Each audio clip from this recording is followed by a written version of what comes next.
Sino kaya ang mananalo? Sino kaya ang makakauwi ng corona? Wag lang yung virus. At sana yun mawala na. Okay? So, abangan natin yan.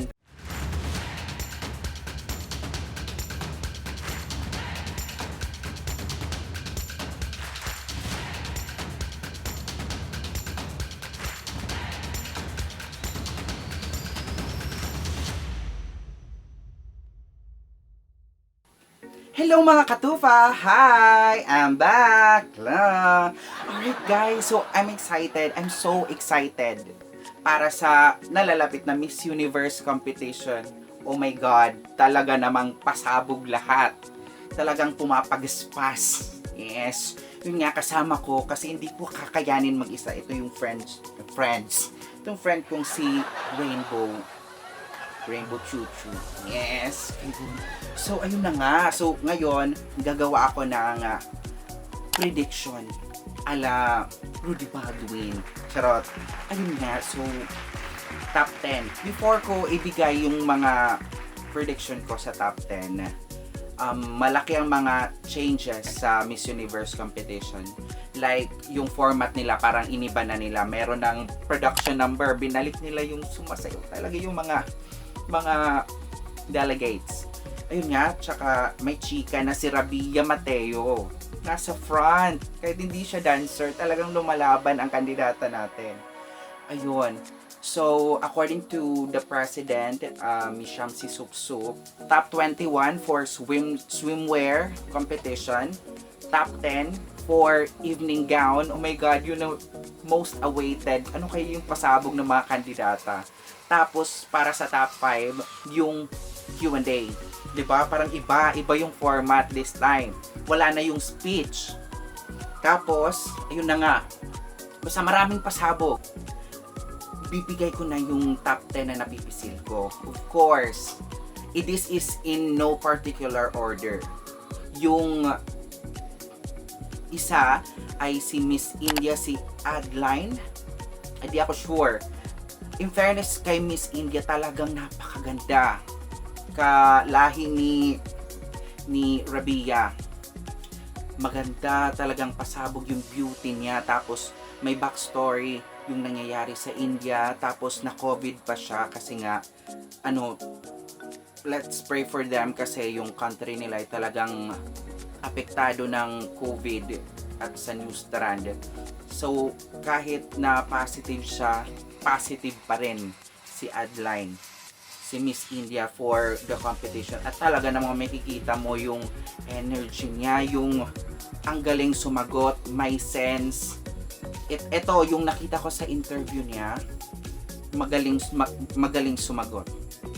Malakas yung mga Asian countries this year.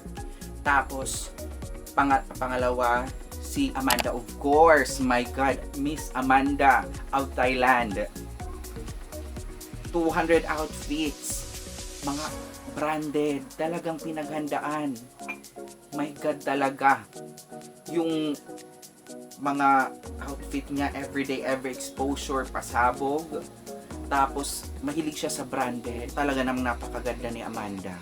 Kaya sa mga Thai viewers, kung may Thai. Charot.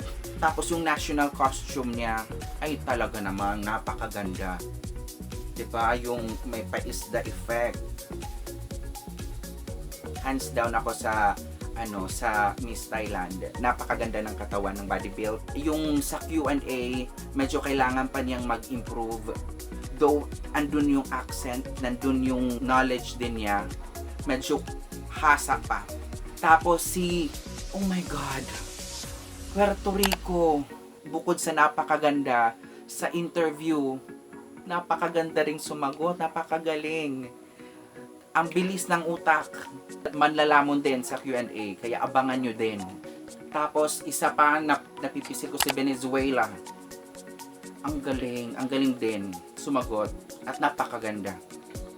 Wala tayo talagang masasabi sa mga Latin countries kasi teritoryo din nila yung beauty pageant. Diba? Alam natin yan, mga Latina.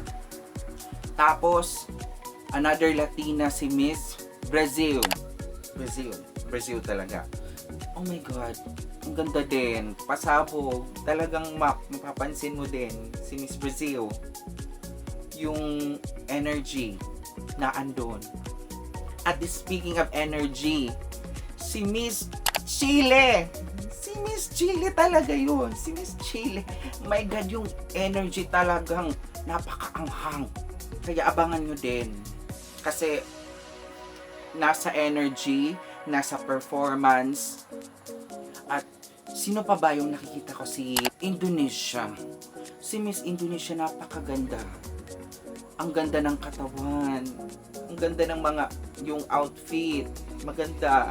Tapos yung national costume niya din, napakaganda yung Komodo Dragon. Lumalaban din, di ba din sa sa Miss Grand International, lumalaban din yung Indonesia. Talagang napakalakas ng Asian countries this time. Tapos sino pa ba? Of course, USA. Default na yan, yung USA talagang lalabas at lalabas siya. Kasi lumalaban sila sa Q&A talaga. Magagaling talaga yung mga USA.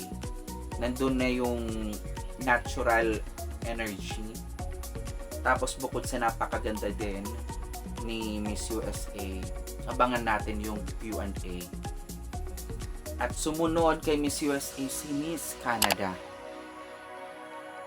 Ay, ang ganda ng yung complexion, yung melanin. Tapos yung towering height niya, talagang napapansin. Yung bukod sa energy, yung physical appearance na yung yung tangkad, talagang pleasing sa camera. Kaya kailangan ding abangan. At sa pagsagot, magaling ang Canada din. And of course, lastly, but not the least, of course, Rabia Mateo for Philippines. Oh my God, talagang pasabog lumalaban yung kandidato. Umayos muna ako. Ako talaga yung ayos, yes. Ayun, si Rabia, from day one, talagang consistent yung energy, yung willingness, pak, yung mga outfit niya, bilang pinagtulong-tulungan nga siya ng ng mga Filipino designers. Ano pa masasabi ko? Talagang napakagaling. Tapos isa pa yung nung nahulog siya sa pool. 'Di ba? Kahit nahulog siya doon, hindi siya nagpaawa. Hindi nabawasan yung energy niya. Rabia Mateo. Yung knowledge niya, yung speaking skills niya, Rabia Mateo. At yung yung national costume, para siyang Victoria's Secret. Tapos yung kulay, combination ba ni Pia Alonso, Words Back, tsaka ni Catriona, Blue and Red? Siya na ba ang mag-uuwi ng 5th crown para sa Philippines? Actually, sa top 10 ko, na marami akong gusto pang i-include si South Africa, na napakagaling din. Si Myanmar, yung issue nila yung ng bansa nila, pero hindi siya nagpapaawat din. Tapos isa pang outstanding para sa akin yung sa Asian country, si Singapore, si Bakla. Marunong mag-Filipino kasi lumaki siya dito sa Pinas. Yun nga, may Filipino spirit din. Tapos pasabog din, magaling magsalita, katatakutan din si Singapore. Tapos yung national costume niya, yung Stop Asian Hate, yun ba yun? Ganda. Galing ng ng drama, yung element of drama ng presentation niya sa national costume. Bravo. Kaya guys, abangan natin yung Miss Universe 2020. Sino kaya ang mananalo? Sino kaya ang makakauwi ng corona? Wag lang yung virus. At sana yun mawala na. Okay? So, abangan natin yan. Bye!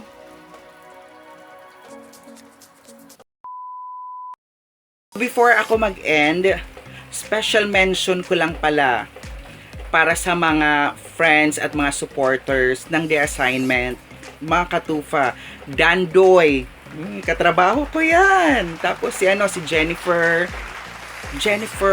si Jillian, sa pamangkin kong si Jessie Adele, sa lahat ng mga supporters, oh my God, mag-comment kayo below, tapos isa-shout out ko kayo sa next video.